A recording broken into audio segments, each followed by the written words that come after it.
નમસ્તે મારા વહાલા અને મહેનતી ખેડૂત મિત્રો. તો મિત્રો આજે આપણે આજના 5 મોટા અને તાજા સમાચારની વાત કરવાના છીએ. સૌપ્રથમ સમાચારની વાત કરીએ તો ખેડૂતોને 22મો હપ્તો ક્યારે મળશે? સોલર લગાવવા માટેના નવા નિયમો. શિયાળાની વિદાય વચ્ચે વરસાદની આગાહી. મોદી સરકારનો મોટો નિર્ણય. અંબાલાલ પટેલની નવી આગાહી. તો મિત્રો સમાચારની શરૂઆત કરીએ તો ખેડૂતોને 22મો હપ્તો ક્યારે મળશે?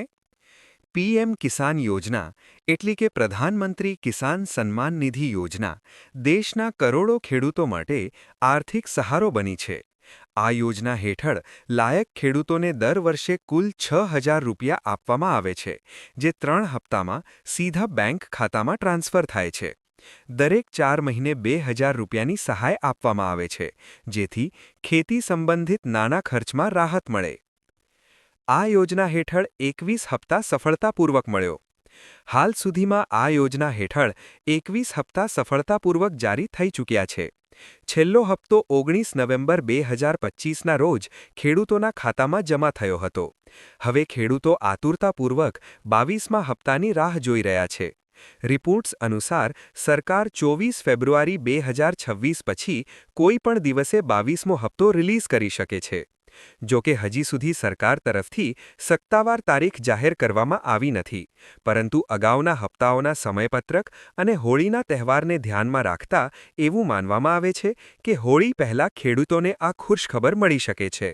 સોલર લગાવવાના હોય તો બંધ રાખજો. ગુજરાતમાં હવે સૌર ઊર્જાના વિકલ્પ તરીકે રૂફટોપ પવનચક્કી લોકપ્રિય થઈ રહી છે. સોલર પેનલ માત્ર દિવસ દરમિયાન જ વીજળી ઉત્પન્ન કરે છે, જ્યારે આ નાની પવનચક્કીઓ રાત્રે પણ સતત પાવર જનરેટ કરી શકે છે. ઓછી જગ્યામાં વધુ વીજળી આપતી આ ટેકનોલોજી ગુજરાતી પરિવારો માટે આશીર્વાદરૂપ સાબિત થશે.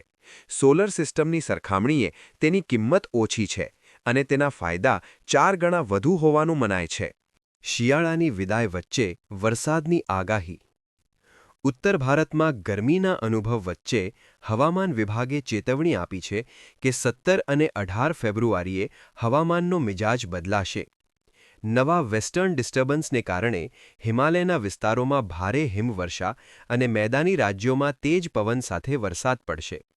ભૂમધ્ય સમુદ્રમાંથી ઉદ્ભવતા આ ભેજવાળા પવનો તાપમાનમાં ઘટાડો લાવશે, જે શિયાળુ પાક માટે ફાયદાકારક રહેશે, પરંતુ ફરી એકવાર ઠંડીનો અહેસાસ થશે. મોદી સરકારનો મોટો નિર્ણય. આપણી શરતો પર 38 દેશો સાથે કરાર. પીએમ મોદીએ કહ્યું કે દેશમાં રાજકીય સ્થિરતાએ રોકાણકારોનો વિશ્વાસ વધાર્યો છે. મજબૂત ઉત્પાદન, સેવા અને એમએસએમઈ ક્ષેત્રોને કારણે ભારત 38 દેશો સાથે પોતાની શરતો પર વ્યાપાર કરાર કરવામાં સક્ષમ બન્યું છે. સરકારી બજેટ ફક્ત સરળ એકાઉન્ટિંગ દસ્તાવેજો નથી, પરંતુ દેશના લાંબા ગાળાના વિકાસ માટે એક રોડમેપ છે. તાજેતરના વર્ષોમાં ભારતીય ઉત્પાદનોએ અગાઉના તમામ નિકાસ રેકોર્ડ તોડી નાખ્યા છે. અંબાલા પટેલની નવી આગાહી. અમદાવાદ ગાંધીનગર. ગુજરાતમાં ફેબ્રુઆરી મહિનામાં કમોસમી વરસાદ એટલે કે માવઠું પડવાનો ખતરો છે. જાણીતા હવામાન નિષ્ણાત અંબાલાલ પટેલે આગાહી કરી છે કે પશ્ચિમી વિક્ષેપ એટલે કે વેસ્ટર્ન ડિસ્ટર્બન્સ સક્રિય થવાથી વાતાવરણમાં મોટો પલટો આવશે અને અનેક વિસ્તારોમાં હળવો કે છૂટોછવાયો વરસાદ પડી શકે છે. અંબાલાલ પટેલના જણાવ્યા અનુસાર 10 ફેબ્રુઆરી પછી રાજ્યમાં વાદળછાયું વાતાવરણ રહેશે અને કેટલાક ભાગોમાં માવઠું થવાની શક્યતા છે. ખાસ કરીને 12 ફેબ્રુઆરી આસપાસ અમદાવાદ, ગાંધીનગર, ઉત્તર ગુજરાત એટલે કે મહેસાણા, સાબરકાંઠા, અરવલ્લી વગેરેમાં હળવો વરસાદ પડી શકે છે. તો મિત્રો, આપણે આજે આ વિડીયોની અંદર 5 મોટા સમાચારની વાત કરી. તો મિત્રો, તમને આ વિડીયો પસંદ આવ્યો હોય તો વિડીયોને લાઇક અને શેર કરી દો, અને મિત્રો તમે ચેનલ પર નવા હો તો ચેનલને સબસ્ક્રાઇબ કરી દો. મળીએ આગળના વિડીયોમાં. ત્યાં સુધી જય હિન્દ, જય ભારત.